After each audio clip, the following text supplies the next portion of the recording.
آج بھی آواز غزہ سے آ رہی ہے، حل من ناصر ینصرنا، ہے کوئی جو ہماری مدد کرے۔ لیکن آج سمجھ میں آیا کہ غزہ پہ جو ظلم 9 مہینے سے ہو رہا ہے، 57 اسلامی ممالک، ایک ملک ہے کہ جو مدد کر رہا ہے، ورنہ 56 ممالک بیٹھے ہوئے نظارہ کر رہے ہیں۔ پوری امت اسلامیہ کو ایک جا جمع ہونا چاہیے۔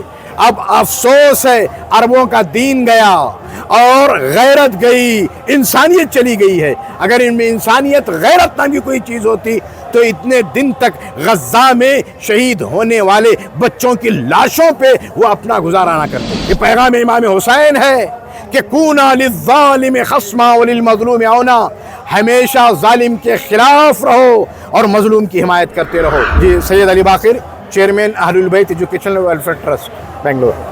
بسم اللہ الرحمن الرحیم۔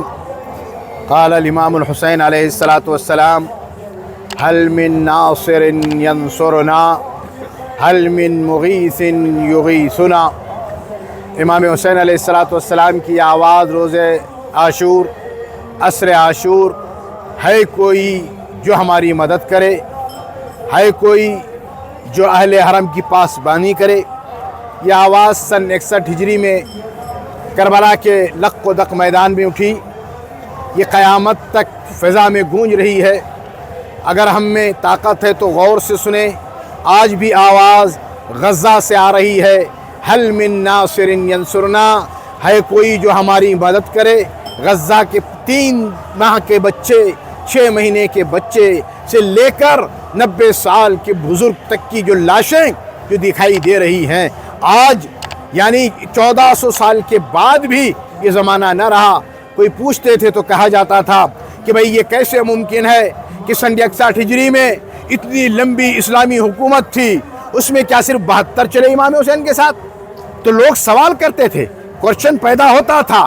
لیکن آج سمجھ میں آیا کہ غزہ پہ جو ظلم 9 مہینے سے ہو رہا ہے، 57 اسلامی ممالک، ایک ملک ہے کہ جو مدد کر رہا ہے، ورنہ 56 ممالک بیٹھے ہوئے نظارہ کر رہے ہیں۔ اب بات سمجھ میں آ گئی کہ سن 61 ہجری کا واقعہ ایسے ہی تھا، 72 لوگ تھے۔ تو یہ جو آواز بلند ہوئی ہے کربلا کی، اس زمانے کی کربلا، غزہ کی حمایت ہمارے اوپر فرض ہے۔ عزیزان محترم، پوری امت اسلامیہ کو ایک جا جمع ہونا چاہیے۔ اب افسوس ہے، عربوں کا دین گیا اور غیرت گئی، انسانیت چلی گئی ہے۔ اگر ان میں انسانیت، غیرت نامی کوئی چیز ہوتی تو اتنے دن تک غزہ میں شہید ہونے والے بچوں کی لاشوں پہ وہ اپنا گزارا نہ کرتے۔ آج یہ کربلا عاشور کا پیغام ہے، یہ پیغام امام حسین ہے کہ کونا للظالم خصما وللمظلوم عونا، ہمیشہ ظالم کے خلاف رہو اور مظلوم کی حمایت کرتے رہو۔ یہ جلوس، یہ عزاداری، یہ مجلسیں اور یہ نوحے، یہ سلام، یہ مرثیے، یہ خطابات، یہ سب کے سب ظالم کے خلاف آواز بلند کرنا ہے۔